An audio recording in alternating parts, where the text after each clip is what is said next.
Hello students, how are you? Students, my name is Naitik Gadvi and we are studying your chapter number 11, that is a force and a pressure. So students, in previous lecture we have studied about a state of motion. कि state of motion किसे बोलते हैं? अगर हमें ऐसा कुछ याद हो तो हमने देखा था कि कोई ऑब्जेक्ट अगर ऐसे ही विदाउट मोशन खड़ा हुआ है, ओके, तो वो ऑब्जेक्ट स्पीड में नहीं है, वो मोशन में नहीं, ऐसा कुछ था. And whenever we are applying a force to an object, to a stationary object, जो ऐसे ही पड़ा हुआ ऑब्जेक्ट है, उसके ऊपर हम कोई फोर्स अप्लाई कर रहे हैं, then after that object will in a motion or the object will changes its direction, that is the state of motion. हमने ऐसा देखा था कि भाई या तो वो खड़ा है, या तो वो स्पीड में जा रहा है, या तो उसकी डायरेक्शन चेंज कर रहा है, that is called a state of motion. तो आज का हमारा टॉपिक है कि application of a force can only change the speed of an object. Does the application of force can only change the speed of an object. क्या force हम किसी भी ऑब्जेक्ट के ऊपर लगाते हैं तो क्या सिर्फ उसकी स्पीड ही चेंज होती है? ये क्वेश्चन मार्क है. क्या स्पीड ही चेंज होती है? आप सोचो. नहीं सर, सिर्फ स्पीड चेंज नहीं होती है. हमने स्टेट ऑफ मोशन में देखा था यस कि देयर इज अनदर चेंज. ये दूसरा चेंज क्या है? Yes, that is the change in the direction of an object. Object की डायरेक्शन में भी चेंज होता है, ऐसा हमने देखा था. तो चलो आगे देखते हैं कि पहले is curious to know whether an application of force can only change the speed of an object. Let us find out. चलो ये फाइंड आउट करते हैं कि is there only change in the speed of an object or any other change also occurs or any other change also takes place whenever we are applying the force on any object. हम किसी भी object के ऊपर जब force लगाते हैं तो क्या उसकी स्पीड ही चेंज होती है या कुछ और भी चेंज होता है? तो हमारे पास यहाँ पर एक्टिविटी नंबर 11.4 देखते हैं कि take a ball and place it on a level surface as you did it in activity 11.3. Now we have to take a one ball. उसके बाद हमें क्या करना है? उस बॉल को 11.3 एक्टिविटी में हमने एक लेवल्ड सरफेस, या तो आप आपके फ्लोर के ऊपर रख दो या टेबल के ऊपर रख दो, ओके, ऐसे आपको रखना है. And make the ball move by giving it a push. अब हमें बॉल को क्या करना है? पुश करना है. बॉल को हमें ऐसे पुश करना है, जैसे आपको फिगर में दिखाई, देखो ऐसे बॉल को हम पुश कर रहे हैं तो बॉल ऐसे स्ट्रेट जा रहा है, ओके. तो now you have to push the ball. यहाँ पर बॉल पड़ा हुआ है, मैं ऐसे पुश करूंगा तो क्या होगा?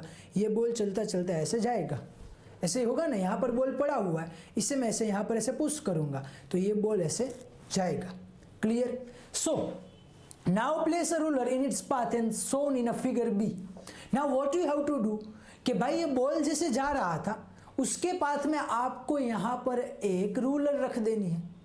ये आप रूलर रखोगे तो बॉल के साथ क्या होगा? पहले तो जैसे ये बॉल जा रहा था तो बॉल ऐसे जाएगा और सपोज क्या होगा, बॉल हम किसी भी चीज़ के ऊपर थ्रो करते हैं तो बॉल क्या होता है? वापस आता है. आप सभी लोगों ने घर के अंदर ऐसा किया हुआ है. घर के अंदर आप बॉल से खेल रहे होते हो एक अकेले आप अपने सोफा पे या फिर सेटी पे आप कुछ बैठे हुए होते हो बेड के ऊपर, वहाँ से सामने दीवार होती है ना, ऐसे हम बॉल को थ्रो करते, बॉल सामने आता है. फिर आप ऐसे क्रॉस में बॉल को थ्रो करते तो इस साइड वापस आता है. तो देखो आपने ऐसे बॉल थ्रो किया और ऐसे बॉल वापस आया, आपको पता है ना. अब बॉल को अगर ऐसे थ्रो करोगे तो बॉल इस साइड वापस आएगा, स्ट्रेट थ्रो करोगे तो ऐसे वापस आएगा, ऊपर थ्रो करोगे तो नीचे वापस आएगा. जिस डायरेक्शन में कर लो उसके ऑपोजिट डायरेक्शन में जाएगा, ऐसे हमने देखा है. तो यहाँ पर स्केल के साथ भी ऐसा ही हो रहा है. देखो बॉल इस डायरेक्शन से आ रहा है ऐसे और बॉल जाएगा इस साइड, ऐसा ही होगा, ये हम सभी को पता है. So does the ball continue to move in the same direction after it strikes the ruler. अब आपको क्वेश्चन पूछा है कि does the ball continues in the same direction, does the ball moves in continues in the same direction. आपने ball ऐसे डाला था तो वो क्या इसी डायरेक्शन में जाएगा after the striking the ruler. ये रूलर है, रूलर के साथ स्ट्राइक हो जाएगा तो क्या इसी डायरेक्शन में जाता जाएगा, या फिर यहाँ स्ट्राइक होके वो इस साइड चला जाएगा? यस, ऑब्वियसली इस साइड चला जाएगा, ओके. तो क्या यहाँ पर क्या हुआ? रूलर ने क्या अप्लाई किया? रूलर ने भले नहीं किया पर बॉल उसके साथ लगा, यानी कि यहाँ से कुछ फोर्स तो लगा ही है. तो इस फोर्स की वजह से क्या हुआ? सोचो, हम आंसर देने वाले. So repeat the activity and try to obstruct the moving ball by placing the ruler in such a way that makes different angles to its path. Now what you have to do, आपको यही experiment ruler को अलग अलग angle के ऊपर रखना है.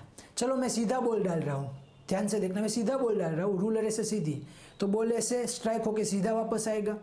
फिर रूलर को ऐसे कर दे रहा हूँ, सीधा बॉल डाल रहा हूँ, बॉल किस साइड जाएगा, इस साइड, क्योंकि ये इस साइड इसका एंगल है, तो बॉल स्ट्रेट जाएगा और यहाँ से इस साइड। अगर मैं ऐसे रूलर रख रहा हूँ तो बॉल पहले ऐसे आएगा और इस साइड आएगा। ओके, तो whenever you are changing the angle of a ruler, it also changes the direction of the ball also. Ball की डायरेक्शन भी चेंज हो रही है, उसकी स्पीड तो चेंज हो ही रही है, but direction also changes. So in each case, note your observation about the direction of motion of the ball after it's struck by the ruler.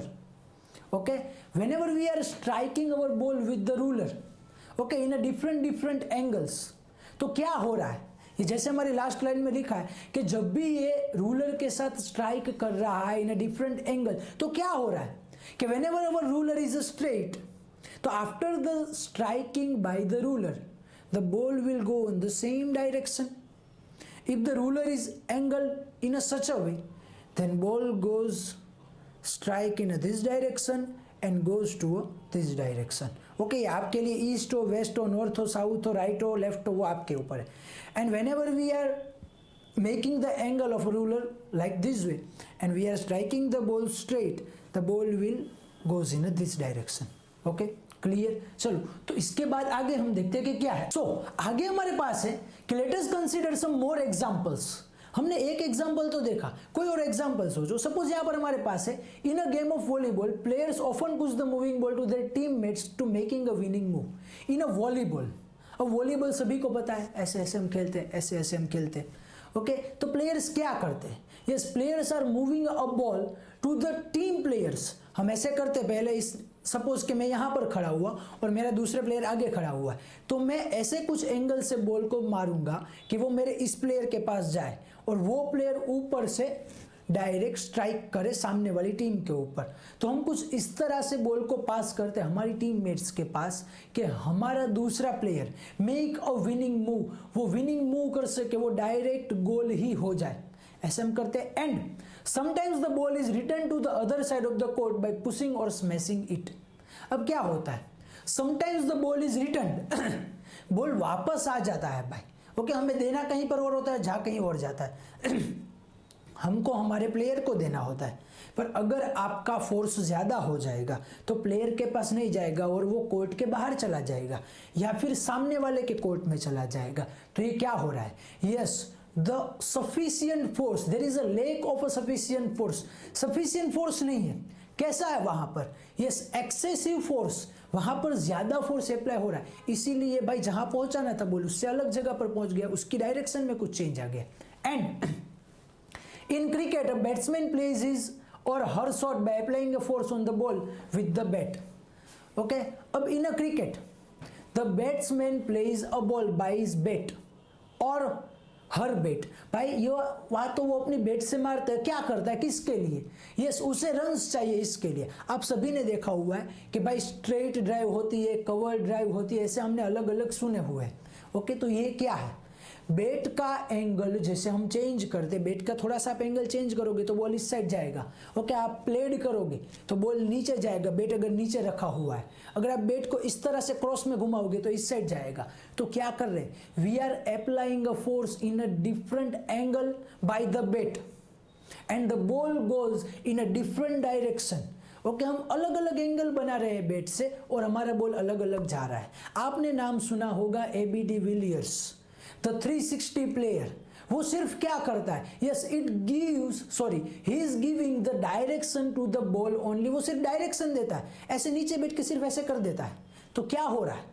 सिर्फ उसने तो डायरेक्शन ही दी है. स्पीड, फोर्स तो सामने वाले प्लेयर ने लगाया था, बॉलर ने लगाया था. उसने अपने बैट से सिर्फ डायरेक्शन दी और ये गया छक्का. ओके, ऐसा हो जाता है. तो हम क्या कर रहे हैं? फोर्स तो अप्लाई कर रहे हैं, फोर्स तो सामने से आ रहा था, पर हमने उसे सिर्फ डायरेक्शन दी जैसा रूलर में हो रहा था. Okay, and is there any change in the direction of motion of the ball in this cases? तो ऑल द अबव केसेस, तो is there any change in the direction of motion? क्या direction of motion में change था या सिर्फ speed में change था? Ball से हमने हिट किया, सॉरी, बैट से हमने बॉल को हिट किया तो क्या उसकी डायरेक्शन चेंज हुई? वॉलीबॉल हमने ऐसे हम उछाला, मारा, तो क्या वॉलीबॉल की डायरेक्शन चेंज हुई? बॉल हमने रूलर के ऊपर स्ट्राइक किया और बॉल इस साइड आया, तो क्या उसकी डायरेक्शन में चेंज हुआ? Yes, there is a change in the direction of motion whenever we are applying the force on an object. किसी भी ऑब्जेक्ट के ऊपर जब हम फोर्स अप्लाई कर रहे हैं तो उसकी डायरेक्शन ऑफ मोशन भी चेंज होती है, स्पीड तो चेंज होती है। हमारा फर्स्ट क्वेश्चन क्या था? द मेन टॉपिक कि is there any change in the speed only? क्या स्पीड में ही सिर्फ चेंज आता है? पर नहीं, ऐसा नहीं है। There is a change in a direction of motion also. Direction of motion में भी चेंज आता है। हमने बोला कि सिर्फ वैसे ये कट ही लगाइए, पर बॉल गया उछल के पीछे और लास्ट में छक्का लग गया भाई पीछे की साइड। ओके, फिर अगर आप ऐसे प्लेड करने जाते हो और अगर आपका बैट थोड़ा सा भी क्रॉस हो जाएगा, कैसे थोड़ा सा भी क्रॉस, तो यहाँ पर जो स्लीपर होगा, आपको पता है स्लिप में जो प्लेयर खड़ा होगा उसके पास कैच हो जाएगा। क्यों? क्योंकि बॉल सीधा आ रहा था, देखना बॉल सीधा आ रहा था आपके पास और आपका बैट थोड़ा सा ऐसे हो गया, तो यहाँ से वो टकरा के बॉल चला जाएगा इस साइड, तो जो स्लिप में प्लेयर होगा वो कैच कर लेगा। तो क्या हो रहा है? Change in the direction of motion. जो मोशन है उसकी डायरेक्शन में चेंज हो रहा है। बॉल आ रहा था सीधा, आपने बैट ऐसे किया तो बॉल चला गया पीछे, आपने बैट ऐसे किया तो बॉल चला गया ऐसे, आपने बैट ऐसे किया तो बॉल चला जाएगा उस साइड। क्लियर? तो डायरेक्शन ऑफ मोशन में भी चेंज होगा। And in all these examples, the speed and the direction of moving ball change due to the application of force. In above all the examples, we are changing the speed of an ball and we are changing the direction of motion of an ball also. Ball की speed में change कर रहे हैं and उसकी direction of motion भी change कर रहे हैं। अब स्पीड में चेंज, उसका मीनिंग ऐसा ही नहीं है कि we are increasing the speed of a ball. Ball की स्पीड सिर्फ इंक्रीज कर रहे हैं, ऐसा नहीं है। समटाइम्स इट डिक्रीजेज ऑल्सो, वो भाई घट भी जाती है। प्लेड करते हैं तो क्या होता है? स्पीड घट जाती है। वॉलीबॉल में अगर आप खेल रहे हो तो सिर्फ आपने ऐसे टच किया, ओके, तो आपके प्लेयर के पास ही जाएगा और आपका प्लेयर जैसे जोर से मारेगा तो उसने बहुत स्पीड वो इंक्रीज कर देगा। ओके, तो स्पीड इंक्रीज भी हो सकती है, डिक्रीज भी हो सकती है एंड साथ में डायरेक्शन ऑफ मोशन भी चेंज हो सकता है। And can you give a few more examples of this kind? Now you have to give this kind of examples. Example सोचो, ऐसे कोई एग्जाम्पल कि जहां पर हम फोर्स अप्लाई कर रहे हैं और उसकी डायरेक्शन ऑफ मोशन चेंज हो रही है या फिर उसकी स्पीड ऑफ मोशन चेंज हो रही है। देखो सोचो, यस, हॉकी में हम क्या करते हैं कि फोर्स अप्लाई करते हैं, हमें इस साइड ले जाना है तो इस साइड ले जाते हैं, इस साइड लेना है तो इस साइड ले जाते हैं। फिर फुटबॉल में आपको स्ट्रेट देना है तो स्ट्रेट, आपको पास अगर आपका प्लेयर उस साइड खड़ा हुआ है तो आप पैर को इस साइड मारोगे तो पास उस साइड हो जाएगा। तो we are changing the speed and the direction of motion also. Okay, आपका बाइक है, आपकी कार, उसमें आप हैंडल ऐसे घुमाते हो तो आपकी कार इस साइड जाती है, हैंडल ऐसे घुमाते हो तो इस साइड जाती है। कभी ऐसा हुआ कि हैंडल इस साइड घुमाए और कार तो हमारी सीधी जा रही है? ऐसा हुआ कभी? नहीं हुआ ना। अगर ऐसा होता तो हम डायरेक्शन चेंज ही नहीं कर पाते। ओके, तो ऐसे बहुत सारे एग्जांपल आपके आसपास है। आपका फ्रेंड ऐसे खड़ा हुआ है, ओके, आप पीछे से आके धक्का लगाओगे तो वो स्ट्रेट ही जाएगा, आप साइड में से आके इस साइड से धक्का लगाओगे तो इस साइड ही जाएगा। या ऐसा होगा कि आप पीछे से धक्का दोगे और आपका फ्रेंड उस साइड चला जाएगा? नहीं होगा ना। हम पीछे से धक्का देंगे तो इसी डायरेक्शन में जाएगा, जिस डायरेक्शन में हमने फोर्स दिया है उसी डायरेक्शन में जाएगा। ओके, पर सामने अगर कोई ऑब्जेक्ट आ जाए, सामने अगर प्रिंसिपल आ गए तो क्या हो जाएगा? वो खुद ही अपनी डायरेक्शन चेंज कर लेगा, क्योंकि प्रिंसिपल के सामने टकरा जाए तो प्रिंसिपल मारेंगे, उससे अच्छा कि भाई डायरेक्शन चेंज कर ले। ओके, तो ऐसा ही कुछ सभी ऑब्जेक्ट के साथ होता है। And a change in either the speed of an object or its direction of motion or both is described as the change in the state of motion. Then what is called the state of motion? यहां पर लिखा हुआ है तो change in either the speed of an object or in the direction of motion of the object. भाई किसी भी object का या तो स्पीड चेंज हो जाए या फिर डायरेक्शन चेंज हो जाए, it is called as a state of motion. उसे हम क्या बोलते हैं? State of motion. पर क्या स्टेट ऑफ मोशन?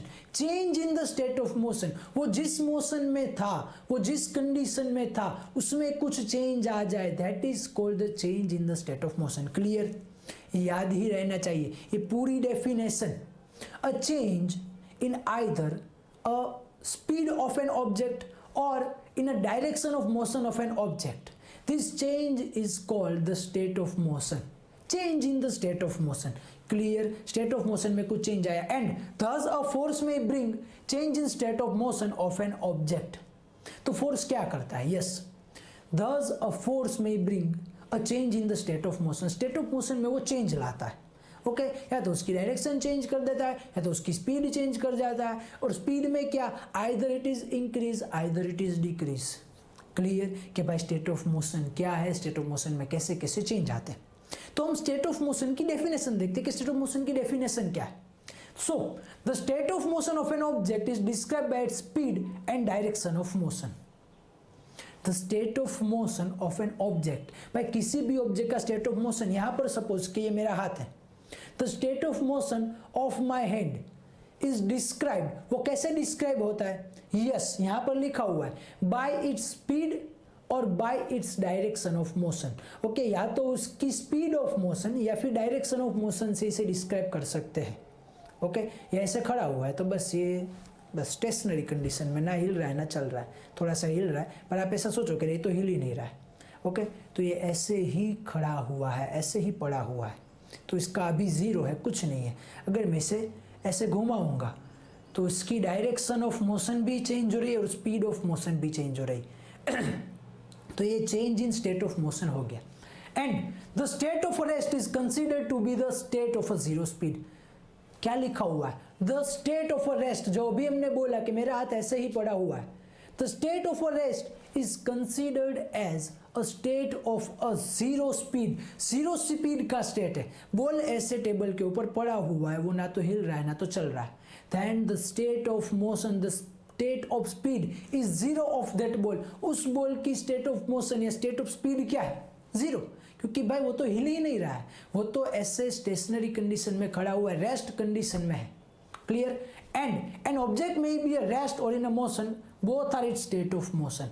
अब भाई स्टेट ऑफ मोशन ऐसा नहीं है कि बॉल ऐसे आगे जा रहा है, कोई ऑब्जेक्ट मूव कर रहा है, डायरेक्शन चेंज कर रहा है, तो वही स्टेट ऑफ मोशन है। If any object is in rest or in a motion, that both are its state of motion, ball ऐसे पड़ा हुआ है, then it is the state of motion of that ball वो zero है, उसका state of motion तब क्या है, zero. when any object is in rest condition at that time the state of motion of that object is a zero, and when any object is in the speed or in a motion तब उसका कुछ state of motion अलग है। clear? So does it mean that application of a force would always result in a change in the state of motion of the object? So does it mean that whenever we are applying a force on any object it will change the state of motion of that object? जब भी हम किसी भी object के ऊपर force लगा रहे तो उसके अंदर उसका स्टेट ऑफ मोशन में चेंज आता है, क्या ऐसा ही होगा? क्या उसकी स्पीड और डायरेक्शन में चेंज आएगा? क्वेश्चन मार्क आपके लिए क्वेश्चन है, यही हमें फाइंड करना है, ये हम फाइंड करेंगे। तो आगे देखते हैं कि it is common experience that many a time application of force does not result in a change in the state of motion. अब भाई आप बोलोगे कि यस सर, जो ऊपर का क्वेश्चन था उसका आंसर ही है कि yes, whenever we are applying a force on any object there is a change in the state of motion of that object, उस ऑब्जेक्ट के स्टेट ऑफ मोशन में चेंज आएगा। तो यहां पर लिखा हुआ है कि sometimes there is no change in a state of motion also, यहां पर ऐसा ही लिखा हुआ है कि भाई ऐसा नहीं भी हो सकता है कि whenever we are applying a force it does not change any state of motion of that object, उस ऑब्जेक्ट के स्टेट ऑफ मोशन में चेंज नहीं भी आ सकता है। So for example a heavy box may not move at all even if you apply the maximum force that you can exert. Suppose you have one heavy box, the size of a heavy box is 6 feet by 6 feet and you are applying a maximum force, a maximum muscular force by your hands, but it does not changes its direction or it does not changes its motion। ना तो वो हिल रहा है, ना वो चल रहा है, ना डायरेक्शन चेंज कर रहा है, कुछ नहीं कर रहा है। You are applying a force, you have to keep that in mind कि आप फोर्स अप्लाई कर रहे हो, but there is no change in that object of state of motion, उस ऑब्जेक्ट के स्टेट ऑफ मोशन में कुछ चेंज नहीं हो रहा है। And again no effect of a force is observed when you try to push a wall, and whenever you are try to push a wall, by wall को push करने की try करना, तो does there any change in the state of motion of that wall? क्या उस wall के state of motion में कुछ चेंज आएगा? वॉल हिल जाएगी? आपके घर को धक्का मारना तो आपका घर रोड के ऊपर आ जाएगा? नहीं आएगा ना भाई। तो क्या हो रहा है, ये कुछ चेंज ही नहीं आ रहा है, आप फोर्स तो अप्लाई कर रहे हो। तो अभी सर आपने बोला कि जब भी हम फोर्स अप्लाई करेंगे तो स्टेट ऑफ मोशन में चेंज आएगा, पर ऐसा नहीं है कि एवरी टाइम चेंज आएगा ही। कई कंडीशन ऐसी है कि जहां पर चेंज नहीं आएगा। आप ऐसी बहुत सारी चीजें सोचो कि भाई जहां पर आप फोर्स अप्लाई करोगे पर उसकी स्टेट ऑफ मोशन यानी कि इधर चेंज इन अ डायरेक्शन और change in a motion, change in a speed, कोई चेंज नहीं आएगा। ये आपको सोचना है, आगे जाके हम देखने वाले हैं कि भाई किस तरह से होगा, क्या होगा, कैसे होगा। क्लियर? तो इसमें हमने देखा कि भाई चेंज इन अ डायरेक्शन और change in the speed is a change in a state of motion. Okay, direction में स्पीड में चेंज होना वो स्टेट ऑफ मोशन में चेंज होना होता है।